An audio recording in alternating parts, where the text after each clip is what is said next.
Hey guys, welcome back to Handmade Home. I'm Hester and today I have a very exciting video for you. It's a new addition in my Meet the Maker series, and today we're going to meet Margo, who is known as Margo in Margate. She does amazing paintings and I'm a big fan of her, so I would love to introduce her to you if you don't know her yet. Otherwise, have a little look in all the work she does and we'll cut her into painting. Bonus at the end, she's going to show us how to make her amazing bricks, a little stack people. So come and join me in the video.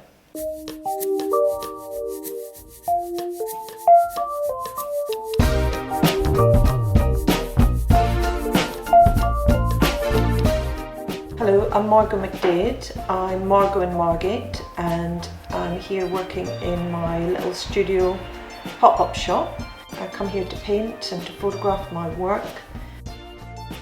How I got started painting was that I was painting with my children every single day, and I decided to start a little project that what would happen if I drew a picture every single day for 10 years, 20 years. I'm now 9 years in of painting every single day, and I feel like I've found some identity and found some style to my work. I started off with sailors, and I'd moved down to the Kent coast, and I really wanted to make something that was a poster about the place because I was so inspired by the light here. It's just so pure. So I started off cutting up envelopes and making seascapes, and then it just gradually turned into painting. And then I started drawing girls to go with the sailors because I thought, well, sailors, they have a girl in every port. So it was all about, I think my work is about the fun, the element of, seaside fun. People come here to have a good time, it's meant to be light. And my girls really evolved naturally. And going back to that idea of making a poster, if you walk around Margate, if you go into the Turner Contemporary, you'll see my girls walking around in the old town. They're actually real people. And, maybe it's a hairstyle or a lipstick or a vintage shirt, but there's a lot of really fun, beautiful people in this old town, bringing back all the sort of joy of past seaside fun and enjoyment. Because I paint every single day and I make my work so I can sell it.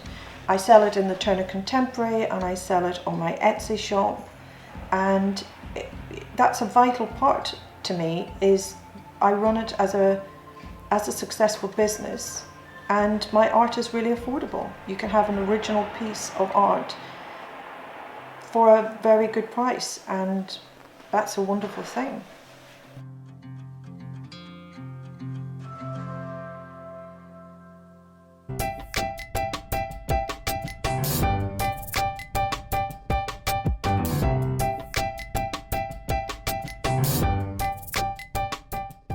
One of the things Margo makes that I am absolutely obsessed with are her blocks, her stack of blocks that look like humans, and they're painted so beautifully. And I've been asking Margo for ages to show me how to make them, and she finally said yes. And the good thing is you guys can learn as well, because it's going to be a tutorial. So Margo's going to show us today how to use her offcuts into making these beautiful stacks of people. They are mainly for art purposes, they're just decorative. Yeah. They look a bit like the blocks you used to play with as a child, and if you do want to give them to your children, make sure the blocks are sanded perfectly smooth and you actually use a paint that is child safe. But yeah, let's get going. I'm so excited for this. So what we need for this, Margo, is offcuts, right? Just bits of wood lying around. Yeah, gathered lots of offcuts. My husband is a furniture maker, so I usually go and rummage through his bins of offcuts that he sometimes he brings home for firewood, kindling, but they're too nice to burn. If you don't have offcuts, can you then just use square bits of You timber can you can buy find at the DIY shop? any pieces of wood that you find, and actually I have used really old, really badly worn children's blocks, which I've used as well to Perfect. just bulk them out and add a little variety. We got our offcuts, they're nice and smooth, we sanded them. Yeah. What do we do next? So the first thing I do is I make families of people, so I try to build each person individually. So I'll play around, I literally do just play with them and then think, oh, does that look like a person? Find a little hat and then see if you're happy with that. Try a few variables and think, oh, do I want... So just have a little go, see what you like best. Yeah, just see what you like best. Let's do that. Move them around and then start painting really once you sort of are happy with the composition. And also I'll start with one colour and paint maybe 2 or 3 sides, not a lot in the first instance. So I'll just start with one base colour, starting with pink on this one. This is acrylic, so it dries really, really quickly, which is really nice. I'm just deciding which one I'm going to paint. Yeah. I think I might do this. I definitely don't overthink this process. I just enjoy it. Just paint. I just paint. And then change my mind, move things around. Nice. Yes. And these are just normal acrylic paints for using? Are just acrylics. They're really lovely on wood. There's not a lot of moisture in them, so it reacts really well with the wood. Because sometimes you use a really watery based paint that can affect the texture of the wood. So you want to keep it fairly smooth. And acrylic paint are the ones you use as well for your painting on paper? They are, yeah, paint them on paper. I love the natural green. The timber yard is a really good source of inspiration.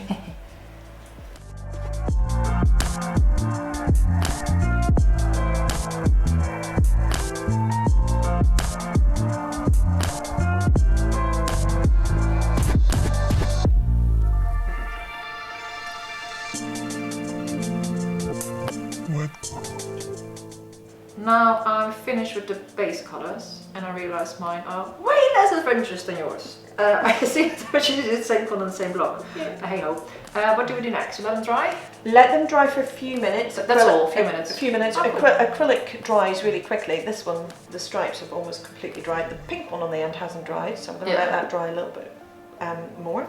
And then build them back up into your little people. Yeah. And then decide which one's going to be the face. You might want to pick a hat.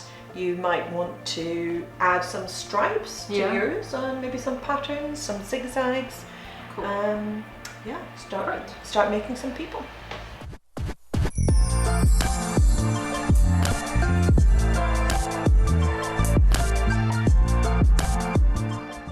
Okay, I'm going to put some eyes here. Start with 2 little circles. Okay.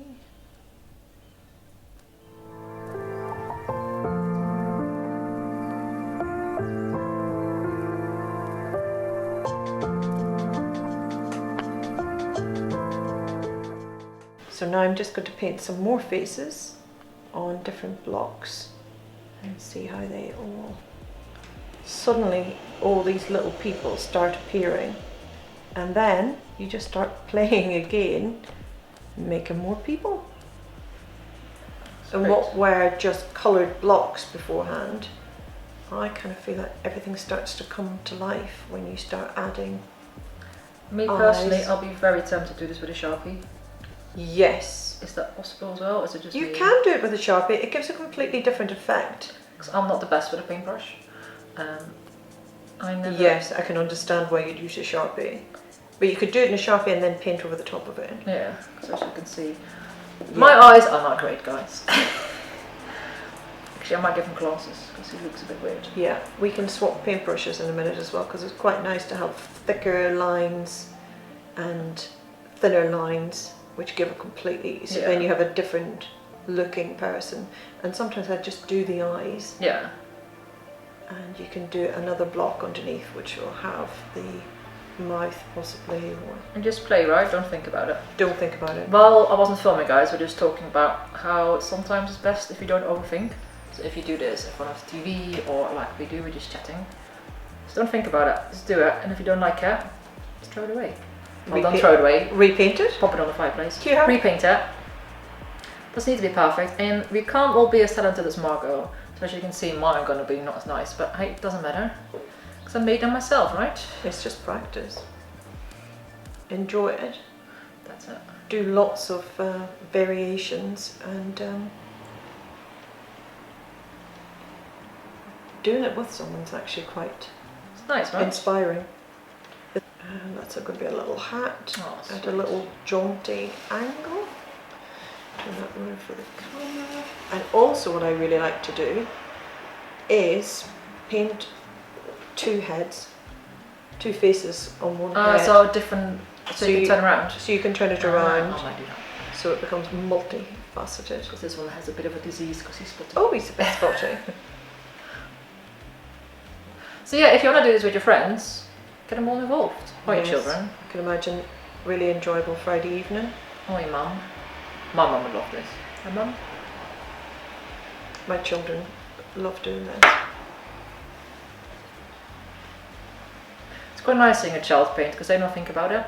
They don't have that They feeling and are it's perfect. they're a huge inspiration. They have that uninhibited joy of just doing what comes natural. Mm. Whereas I think if we overthink it with it all, it Yeah. can suck the fun right out of it. Oh, completely. I like your idea of painting one thing one side of the brick and something else on the other side. So you Yes. can sort of keep changing it around to play with it. Mm-hmm. Didn't you say that sometimes people at markets where you sell them just stand in your stall for ages just playing Yeah. with your bricks? Yeah, I was at the art car boot fair. People just wanted to stand and build.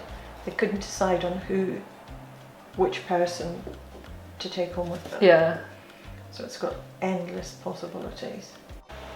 And just keep changing them while you're painting, trying on different heads on different people. I tend to try and make up little families so that they all have something in common. The colour palette is what all of this little group will share.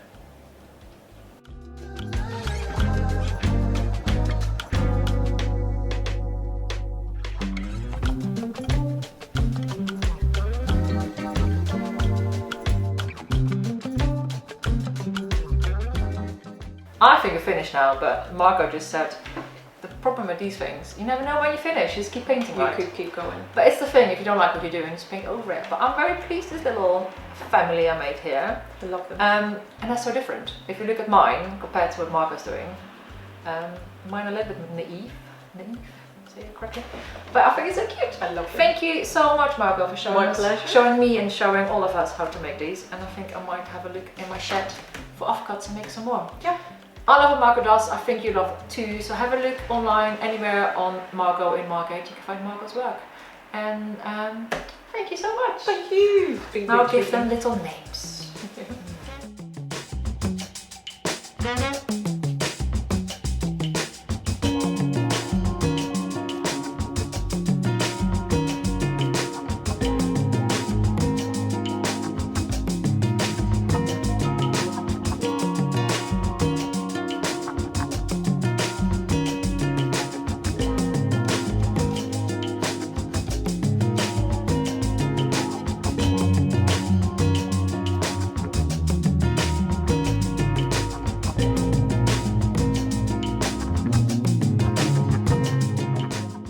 Isn't she amazing? Oh my god, I love everything Margo does and I'm so pleased she actually did a tutorial for us. She never does tutorials, so I feel really honored she actually showed us how to make little stacked figurines.